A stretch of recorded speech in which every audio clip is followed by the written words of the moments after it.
มาครับพี่น้องพามาเก็บผักโอ้ยแนวใดนี่มาใส่ไม่ได้เก็บผักประกาศหินพี่น้องนี่เนาะการหินสิโลกปลูกอย่างอื่นอ่ะกอใหญ่อยู่เด้ครับนี่กอใหญ่อยู่นะบ่งลงบ่งมันเริ่มสิลงแล้วยายจุ๋มมาเก็บได้นี่เก็บไม่ให้ยายจำปานำแบ่งกันถอดเลยสิ ถอนเลยเพิ่นสิปลูกแล้วสิปลูกอันใหม่แหมแบบไม่ใช่ก็จะปลูกอันใหม่ไงไหนขาคุณอ่ะมันไม่ได้หรอกเพราะว่ามันเป็นของโหโหดไม่ได้ยังไงอ่ะทำไมจะไม่ได้ศึกษาให้มาถ่ายเก็บเลยนะคุณก็ตั้งใส่เอาไหมเบิ่งดูเอามาเฮ็ดให้เบิ่งเก็บออกหมดเลยแหละปลูกอันใหม่ปลูกอันใหม่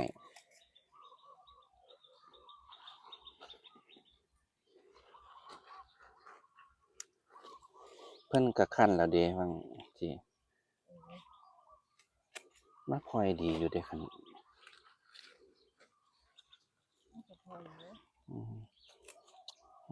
เดี๋ยวมันใหญ่กว่านี้แล้วมันสิกินยากเว้ยบ่งมันสิลงแหมมันแม่นหยังเด้คันบ่งลงแล้วก็คือไปโลดเด้การหินนะครับหิน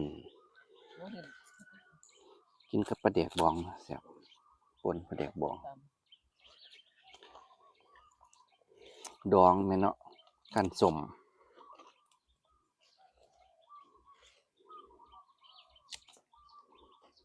คันส้มบรรยากาศอันมันเช้าหนาวแล้วเด้เนาะมันร้อนเข้ามาแล้วผักก็สิปลูกบ่งามแล้วเด้บัดนี้แค่แต่แล่นหน้าแล่นหลังบ่ได้มาเบิ่งสวนจักเที่ยแล่นหน้าตำหลังกระตายายไก่กระตายหยังกระเช้าเช้าของขวัญกระเช้าเย้าแหย่มันจะลงอะไรต่อผักชีเหรอผักชีมันบ่ค่อยขึ้นแหมจังได๋บ่เก็บเบิ่นนานโลดให้มันพอกระเทิดนี่เก็บไปแจกไปจ่ายแจกให้บ่เท่ากันเนาะมันจังว่าล่ะได้ส่ำนี้ก็ยังโอเคแล้วเพราะว่าน้ำบ้านเฮามันบ่ดีไงเนาะมันเป็นน้ำบาดาลน้ำบ้านเรามันเป็นน้ำบาดาลคือบ้านสี่เหลี่ยมเด้บ้านสี่เหลี่ยมคือน้ำนี่มันจะให้ได้มาพักไว้เนาะก็ไว้ในคลองพี่น้องคลองแสนแสบ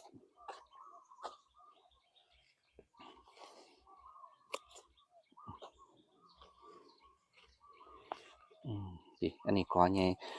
กอน้อยผสมผสานมันบ่หินแห้งแหมมันพอกินได้นี่ก็สมตามพ่อคือไอ้วาซาบิแม่นเอาประมาณนั้นล่ะก็กรอบ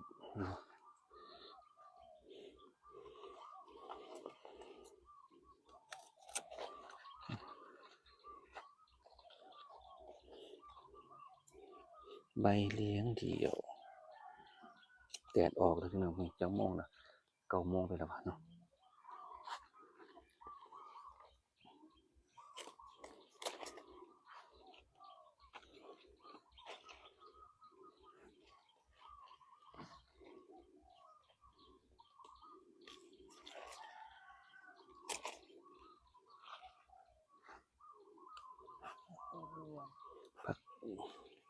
อ้วรั้วเลย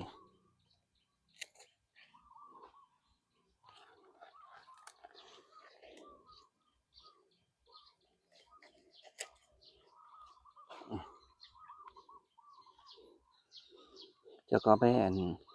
แจกทางพุ่นบางต้นก็น้อยแค่แยะ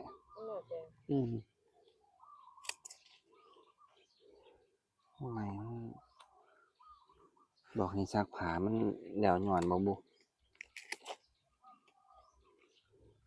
จัดเตียงน่ะ อืม มันนอนไป นอนน้ำยายไก่มันสินอนคนเดียวมันบ้าติมันนอนบ่ได้ดอกคนเดียวนั่นมันว่าเจ้าของดูแลเจ้าของตัวเองได้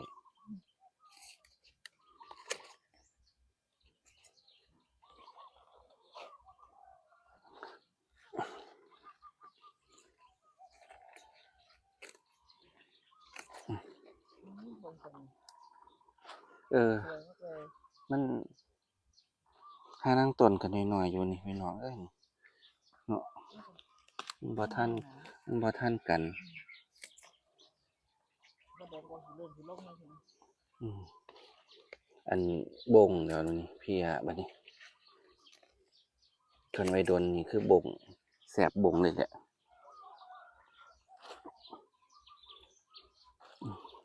เก็บเบิดนานกว่านี้นะ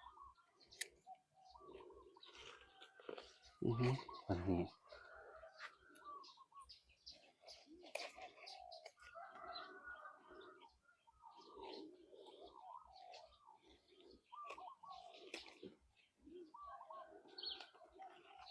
ที่ก้อนนี้พี่ก้อนนี้พี่น้องพี่ก้อนนี้ใหญ่ก้อนใหญ่ก้อนหน่อยโอ้ยพี่อันนี้ใหญ่มันแตกกอได้คันอันเนาะห้าลังอันที่แบบโอ้จะบ่ได้เลยกรอบแฮงกรอบ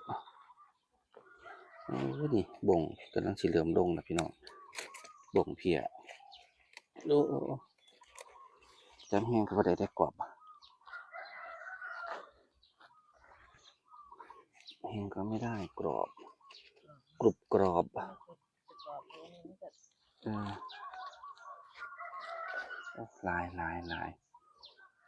ลายเติบขั้นสมกระแสบอยู่เด้กินก็ตำบักหุ่งเนาะ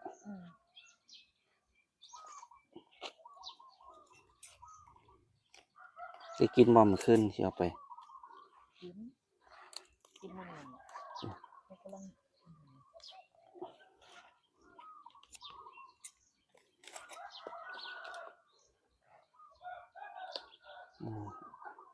อันนั้นมันต้นเหี่ยวๆอันนี้มันสิแบบต้นตุบุ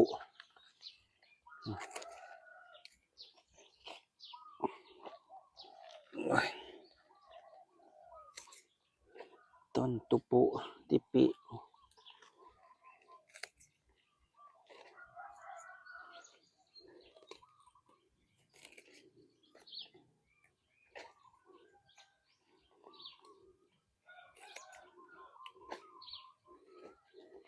บอกหญ้าคักอีไหมแหมเงินแฮง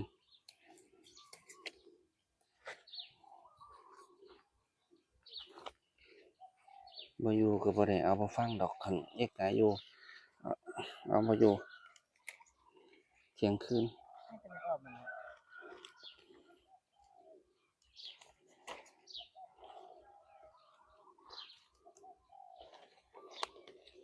เขาก็ต้องไปเฮ็ดงานเนาะไปหาเงินหาคำ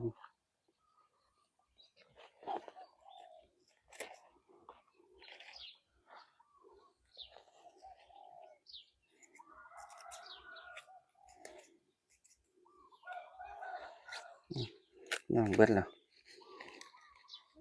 แก่แล้วมันหัดไปเลยอ่ะหมดแล้วอ้าวใส่กรรไกรน่ะมันคือบ่เป็นกอของเจ้ามันคือเป็นเส้นอยู่